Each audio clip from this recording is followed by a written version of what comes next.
प्रिय आत्मन, मैं उन्नाव में ही हूँ। आज एक आवश्यक बैठक है। यद्यपि इस समय बैठकें करना, कार्यक्रम करना ये थोड़े से बड़े व्यवस्था के साथ करने पड़ते हैं, लेकिन मनुष्य संसार में है तो उसको अपने मनुष्यत्व की रक्षा भी करनी पड़ती है। मनुष्य संसार में है तो उसको अपने मनुष्यत्व की रक्षा करनी पड़ती है। मनुष्यत्व क्या है? मनुष्यत्व एक प्रकार से जितने भी दायित्व आपके हैं, जितने भी संसार में आप ये समझते हैं कि आवश्यक है हमको करना, क्योंकि उसके साथ अनेक लोग जुड़े रहते हैं, उससे दूर भागना ये मनुष्यत्व की प्रकृति के विपरीत है। हमारे यहाँ जो सन्यास होता था वो सारे सांसारिक कर्मों से मुक्ति के पश्चात, और फिर उसके बाद हमने ये काम इनको सौंप दिया, अब हम मुक्त हैं। लेकिन उस मुक्ति के बाद भी जो उसका चिंतन और उसका विचार चलता था वह संसार के आध्यात्मिक कल्याण के लिए चलता था। तो अभी यहाँ पर कुछ ऐसी आवश्यकताएं हैं जिनके लिए मुझे रुकना है। योजना है कि कल मैं यहाँ से गांव की तरफ जाऊंगा, वहाँ भी यही दायित्व है। और जो मैं बोल रहा हूँ आपके साथ, यह भी अब एक दायित्व के रूप में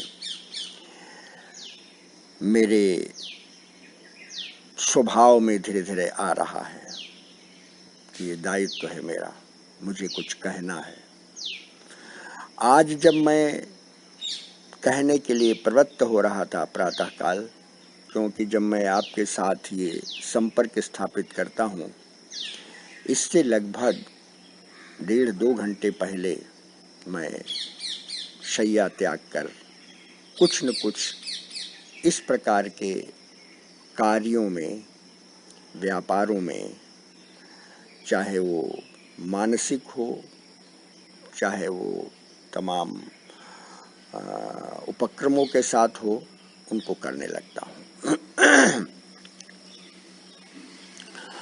और ये आवश्यक भी है। अगर इसको मैं नहीं करूँगा तो फिर आपकी ये जो आकांक्षाएं हैं, आपकी जो उम्मीदें हैं, ये बिल्कुल तार तार हो जाएंगी। अच्छा, सवेरे सुनना है, आचार्य जी कुछ कहेंगे, कोई आचार्य जी कहेगा, जो भी जिसका संबोधन होगा वो कुछ कहेंगे। क्या कहेंगे?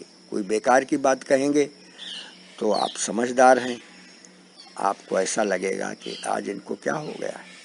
इसलिए जिम्मेदारियां हैं, मेरे ऊपर भी हैं, आपके ऊपर भी हैं। आप अपने ढंग से उसका निर्वाह कर रहे हैं, मैं अपने ढंग से निर्वाह कर रहा हूँ। और परमात्मा करे कि ये जिम्मेदारियां जीवन पर्यंत बनी रहें, इसकी अनुभूति होती रहे। ऐसा नहीं है कि नहीं, हाय भगवान अब तो हमारी जिम्मेदारी कोई और ले ले। ये भी भगवान की एक बहुत बड़ी कृपा है।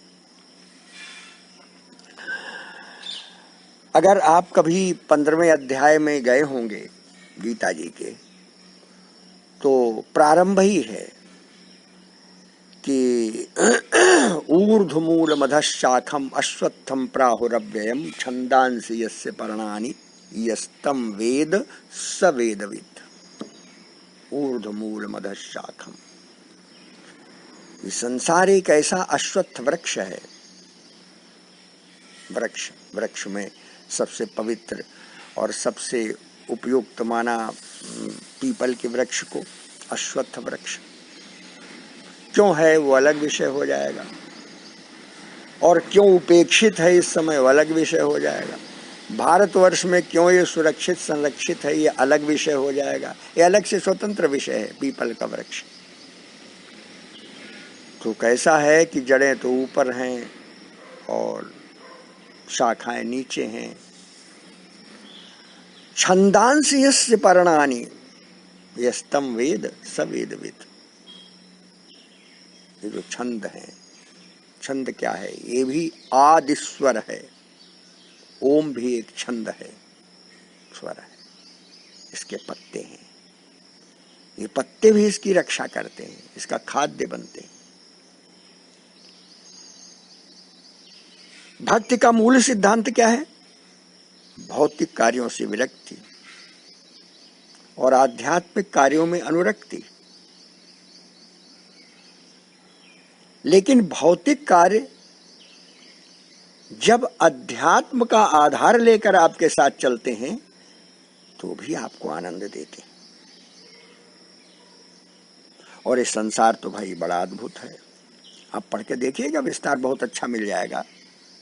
अधश्चोर्ध्वम प्रस्तास्तस्य शाखा, अधः ऊर्ध्वम, नीचे भी ऊपर भी, प्रस्तास्तस्य शाखा, गुण प्रबद्धा विषय प्रवाला, अधश्च मूलानि अनुसंतनानि, कर्मानुबंधीनि मनुष्य लोके। कर्मानुबंधीनि, सकाम कार्यों से बधी हुई है। सब लोग कर रहे हैं। इसका विस्तार देखिएगा, पढ़िएगा, मिल जाएगा। गीता बहुत है। अब मैं अपने मूल विषय पर आना चाहता हूं। कल से या कई दिन से आजकल, कल प्रधानमंत्री ने भी चर्चा की, जो अपने मुख्य विषय थे उसमें शिक्षा की भी चर्चा की कि शिक्षा के संबंध में हम लोगों ने बहुत क्रांतिकारी परिवर्तन किए हैं। लेकिन तमाम उसमें अभी संशोधन बाकी है। ये संशोधन हम लोग करेंगे। उदाहरण के लिए कि जो शिशु शिक्षा है, शिशु शिक्षा, मेरा अपना स्पष्ट मत है कि शिशु शिक्षा का आधार संस्कृत होना चाहिए। शैशव में मां ने अपने दूध के साथ जो भाषा उसको पिलाई है,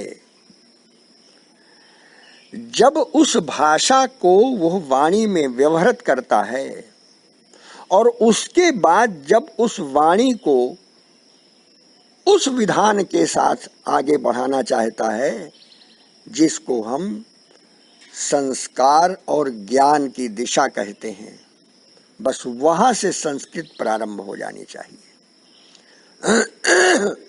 ये जितनी वर्णमाला है, अब यह जो वर्णमाला है, जब माताएं उसको सिखाती हैं, उसके साथ जब वो समझदार होता है, माने शैशव के बाद जैसे ही वो पढ़ाई लिखाई की कलम पकड़ने लगता है, अक्षर ज्ञान करने लगता है, उसमें अगर संस्कृत पूरे भारतवर्ष में, क्योंकि जितनी भी भाषाएं हैं, आप अगर चिंतन पूर्वक, अध्ययन पूर्वक, स्वाध्याय पूर्वक उनको देखेंगे तो संस्कृत उसमें सब में रची बसी है।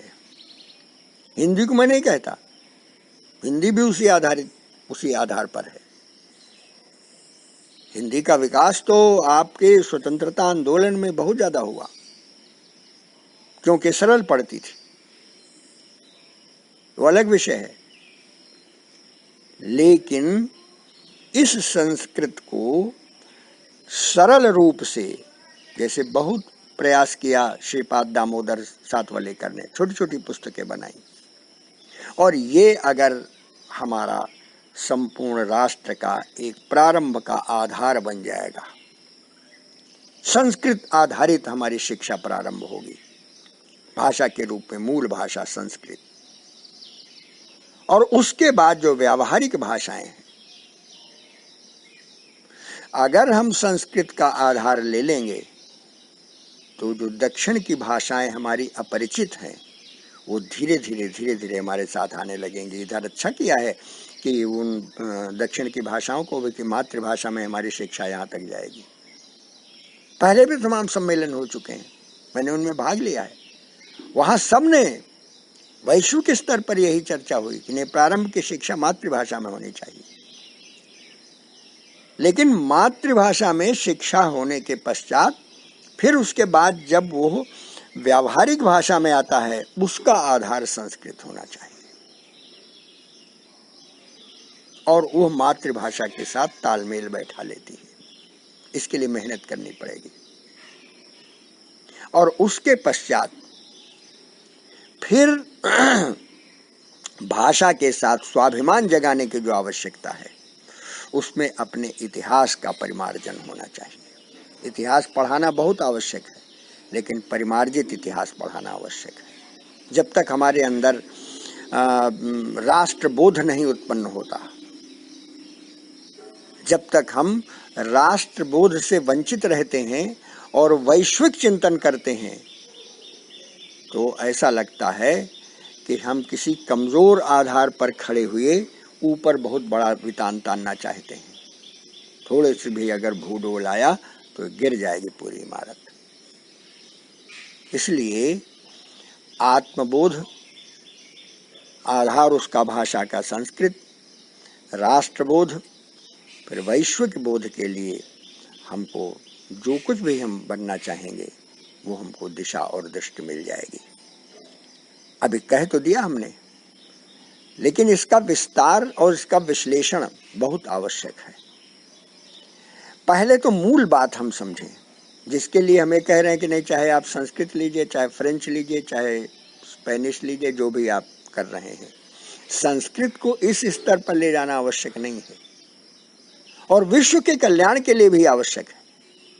आप देखिए, आप वैसे पढ़कर देखिए, वैसे पढ़कर तटस्थ होकर संस्कृत का एक सस्वर छंद सुनिए, शंकराचार्य का सुनिए, कालिदास का सुनिए, किसी का सुनिए, सस्वर छंद सुनिए, कोई शिखरणी सुनिए, जो आपको पसंद है, और उसके बाद फिर उसी के जोड़ पर कोई अंग्रेजी की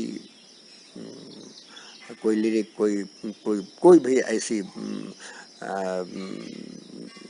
संगीतबद्ध रचना है उसको सुनिए, आप उर्दू की सुनिए या और जो भाषाएं हैं, सुनने के बाद आप तटस्थ होकर विचार करिए सुकून किसमें मिलता है।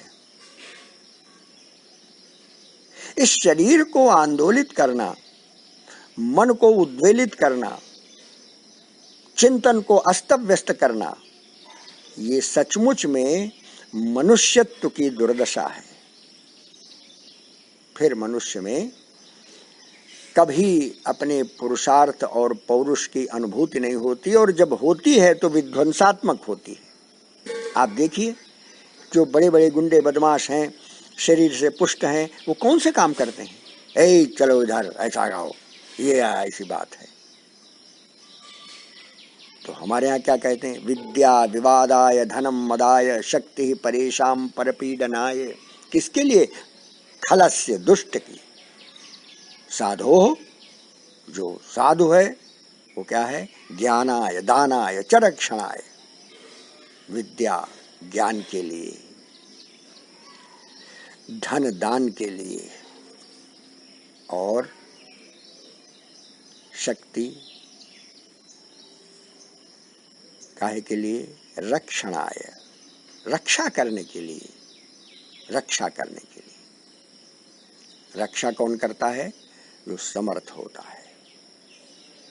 आत्मरक्षा भी करता है, उसकी भी रक्षा करता है, समाज की भी रक्षा करता है।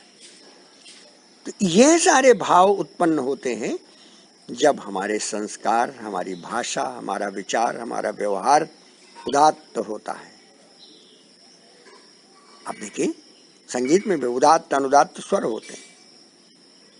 इसलिए मेरे प्यारे आत्मीजन, थोड़ा सा आत्मस्थ होने की चेष्टा करिए।